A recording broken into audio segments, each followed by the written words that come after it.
Assalamualaikum warahmatullahi wabarakatuh. Perkenalkan saya Rosmala Wahyu Nur Aziza dengan NIM 21203087 Prodi Pendidikan Bahasa Arab semester 6.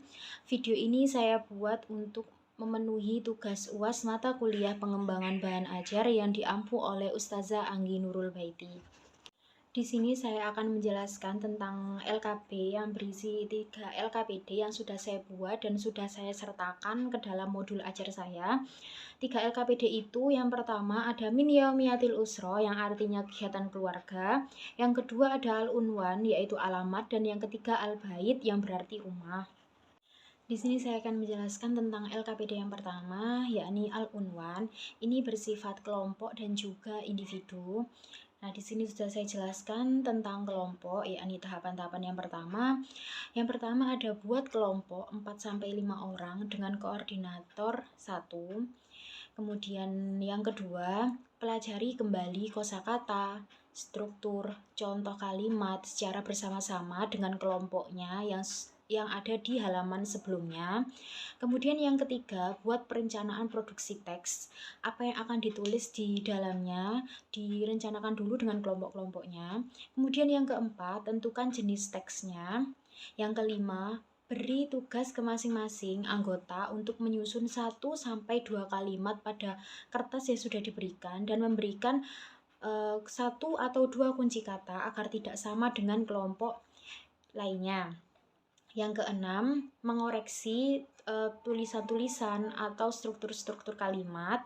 Kemudian yang terakhir, tulis kembali kalimat yang sudah menjadi paragraf yang utuh, yang benar dan rapi, kemudian dikumpulkan.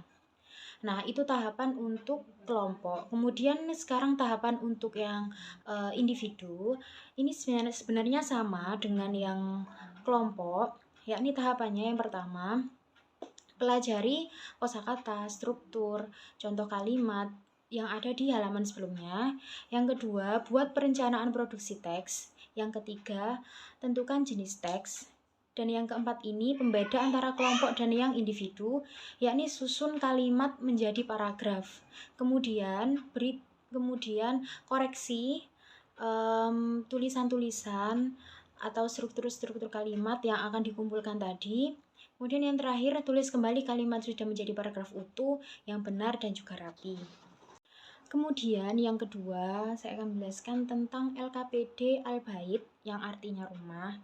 Nah, untuk tahapan-tahapannya itu hampir sama dengan yang pertama tadi yang sudah saya jelaskan di awal, yaitu al-unwan tadi. Nah, di sini saya akan menjelaskan tentang tahapan untuk tugas mandirinya.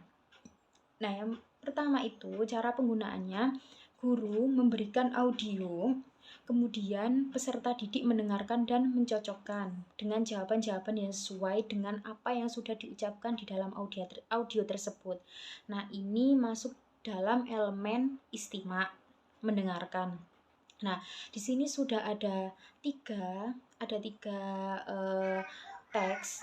Di sini sudah ada huruf-huruf Arab, ada mufrodat tentang isi-isi ruang yang ada di dalam rumah, kemudian ada kalimat-kalimat. Nah, peserta didik mendengarkan apa yang sudah dijelaskan di dalam audio tersebut, kemudian mencocokkan mana yang benar yang diucapkan di audio tersebut. Kemudian kalau sudah selesai, peserta didik mengumpulkan kepada guru untuk dinilai. Nah, yang ketiga yaitu min yaumiyatil usroh yang artinya kegiatan keluarga. Nah, untuk tahapan-tahapan kelompok dan juga individu ini masih sama dengan yang sebelum-sebelumnya. Di sini saya akan menjelaskan satu persatu tentang tugas-tugas individu dan juga kelompok. Di sini sudah saya siapkan ada 3 tugas untuk peserta didik. Yang pertama itu guru menyebutkan kata-kata agar peserta didik mencocokkan mana yang benar dan mana yang salah. Ini tugas pertama. Kemudian yang kedua, guru membacakan teks pendek. Kemudian peserta didik ini mengisi sohih atau khoto atau benar atau salah yang mana sesuai dari teks-teks yang sudah dibacakan oleh guru tersebut. Kemudian yang ketiga, ini tugas terakhir untuk individu, yaitu guru memberikan 5 kalimat dalam bahasa Arab.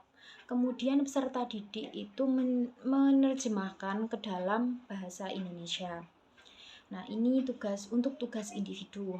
Kemudian untuk tugas kelompok, guru meminta peserta didik untuk berkelompok 4 sampai 5 orang dengan satu koordinator yang akan menerangkan ke depan kelas. Nah, tugasnya ini guru memberikan 2 teks yang berbeda. Nah, ini sudah ada 2 teks yang berbeda. Kemudian meminta untuk peserta didik ini mendiskusikan, membandingkan tentang perbedaan kedua teks tersebut, kedua teks yang sudah diberikan untuk peserta didik tadi. Nah, kemudian kalau sudah selesai, ini dipresentasikan ke depan kelas dengan koordinator tadi. Nah, kalau sudah selesai, dikumpulkan untuk dinilai. Baik, itu saja yang mungkin bisa saya sampaikan. Kurang lebihnya mohon maaf. Sekian, wassalamualaikum warahmatullahi wabarakatuh.